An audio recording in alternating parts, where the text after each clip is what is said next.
नमस्कार. महाराष्ट्राच्या जमीन महसूल नियमांमध्ये एक असा क्रांतिकारी बदल झालेला आहे जो अधिकारी आणि नागरिक या दोघांच्याही कामावर थेट परिणाम करणार आहे.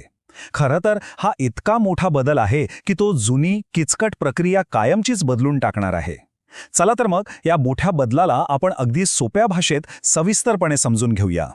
हो, हाच तो प्रश्न आहे जो आपल्या सगळ्यांच्याच मनात आहे. एनए परवानगी मिळवण्यासाठी लागणारा तो वेळ, तो त्रास, ती किचकट प्रक्रिया आता खरंच संपणार आहे का? ह्या संपूर्ण विश्लेषणाच्या शेवटी आपल्याला या प्रश्नाचं उत्तर नक्कीच मिळालेलं असेल. तलाठी मित्र या आपल्या चॅनलवर सगळ्यांचं मनापासून स्वागत आहे. आजच्या या महत्त्वाच्या शासन निर्णयाप्रमाणेच आम्ही नेहमीच तलाठी आणि महसूल अधिकाऱ्यांसाठी ऑनलाईन ऑफलाईन कामकाजाचं मार्गदर्शन आणि शेतकरी बांधवांसाठी शासनाच्या विविध योजनांची अचूक माहिती घेऊन येत असतो. आमचा उद्देश अगदी स्पष्ट आहे.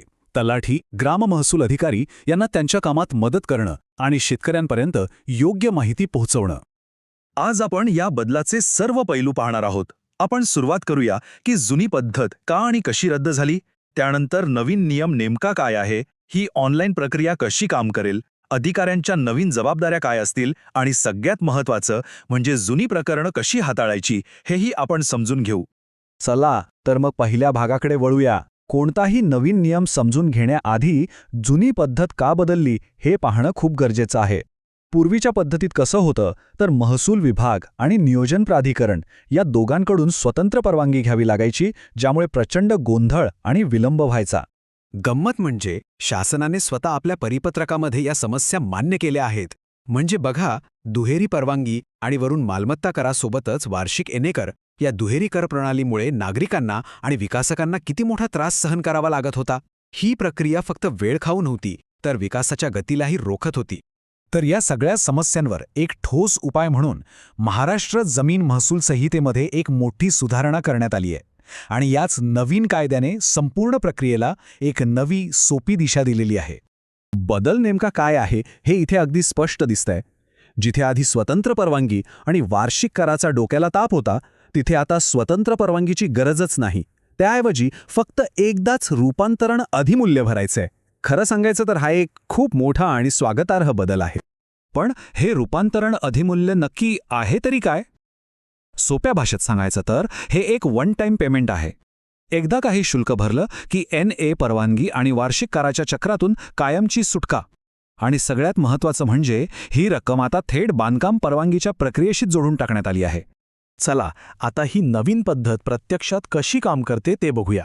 शासनाने ही संपूर्ण प्रक्रिया सोपी आणि पारदर्शक करण्यासाठी डिजिटल प्लॅटफॉर्मचा वापर केला आहे, ज्यामुळे नागरिकांचा वेळ आणि त्रास दोन्ही वाचणार आहेत. ही प्रक्रिया आता फक्त 4 सोप्या पायऱ्यांमध्ये पूर्ण होणार आहे. विकास आराखडा ऑनलाईन सादर करा. सिस्टीम आपोआप प्रीमियम किती आहे ते कॅल्क्युलेट करेल. तो ऑनलाईन भरा आणि तुम्हाला थेट विकास परवानगी मिळेल. सगळं काही एकाच ठिकाणी एकाच प्रक्रियेत. किती सोपं झालंय बघा. ही सगळी प्रक्रिया BPMS आणि ऑटोडीसीआर सारख्या ऑनलाईन प्रणालींमार्फत राबवली जाते. आणि हो, 21 एप्रिल 2024 पासून BPMS प्रणाली आधीच कार्यान्वित झालेली आहे. या सिस्टम्समुळे संपूर्ण प्रक्रिया ऑनलाईन होते आणि थेट नियोजन प्राधिकरणाच्या मंजुरीसोबतच पूर्ण होते. ही माहिती नक्कीच तुमच्यासाठी महत्त्वाची आहे, बरोबर ना? मग अशाच शासकीय निर्णयांच्या सोप्या विश्लेषणासाठी आपल्या तलाठी मित्र चॅनेलला लगेच सबस्क्राईब करा. चला आता पुढे पाहूया अधिकाऱ्यांच्या जबाबदाऱ्या काय आहेत. आता आपण या विश्लेषणाच्या सर्वात महत्त्वाच्या भागाकडे वळूया, जो खास करून आपल्या तलाठी आणि महसूल अधिकारी मित्रांसाठी आहे. या नवीन परिपत्रकानुसार त्यांच्या जबाबदाऱ्यांमध्ये नेमके काय बदल झाले आहेत ते आपण आता पाहूया. तर आता तहसीलदारांना त्यांच्या लॉगिनमध्ये ऑटोमॅटिक अलर्ट मिळतील. त्यांनी अर्जदाराचा तपशील आणि 7/12 तपासायचा आहे. यात सगळ्यात महत्त्वाचं म्हणजे जमीन जर भोगवटादार वर्ग 1 ची नसेल तर नजराणा किंवा इतर शुल्क भरलेलं आहे की नाही हे तपासावं लागेल. आणि जर ते भरलेलं नसेल तर 30 दिवसांच्या आत वसुलीचा प्रस्ताव पाठवणं बंधनकारक असणार आहे. शासनाचा उद्देश इथे अगदी स्पष्ट आहे. या परिपत्रकात साफ म्हटलंय की तहसीलदारांची तपासणी प्रक्रिया समांतर चालेल, पण त्यामुळे विकास परवानगीची कारवाई अजिबात थांबवली जाऊ नये. म्हणजेच काय तर विकासाच्या कामात कोणताही अडथळा येता कामा नये. कोणताही नवीन नियम लागू झाल्यावर जुन्या प्रकरणांचं काय करायचं हा प्रश्न नेहमीच पडतो. चला तर मग बघूया की 31 डिसेंबर 2025 ही जी कट ऑफ तारीख आहे त्यानुसार ही प्रकरणं कशी हाताळली जाणार आहेत. ही टाईमलाईन अधिकाऱ्यांसाठी खूपच महत्त्वाची आहे. जर अनधिकृत वापर 31 डिसेंबर 2025च्या आधीचा असेल तर कारवाई जुन्या जमीन महसूल संहितेनुसारच होईल, पण या तारखेनंतरच्या प्रकरणांमध्ये कारवाई थेट नगररचना कायद्यानुसार म्हणजेच MRNTP ॲक्टनुसार केली जाईल. आणि हा कायदेशीरदृष्ट्या एक मोठा बदल आहे. परिपत्रकात हेही स्पष्ट केलं आहे की नवीन कायदा लागू झाल्यानंतर जर चुकून कोणी जुन्या पद्धतीने परवानगी दिली किंवा कर वसूल केला तर ती परवानगी तात्काळ रद्द करून वसूल केलेली रक्कम परत करायची आहे आणि नवीन नियमानुसार एक वेळचं रूपांतरण अधिमूल्य आकारायचं आहे. चला, या संपूर्ण विश्लेषणातील सर्वात महत्त्वाचे मुद्दे थोडक्यात पण पुन्हा एकदा पाहूया, जेणेकरून ते आपल्या कायम लक्षात राहतील.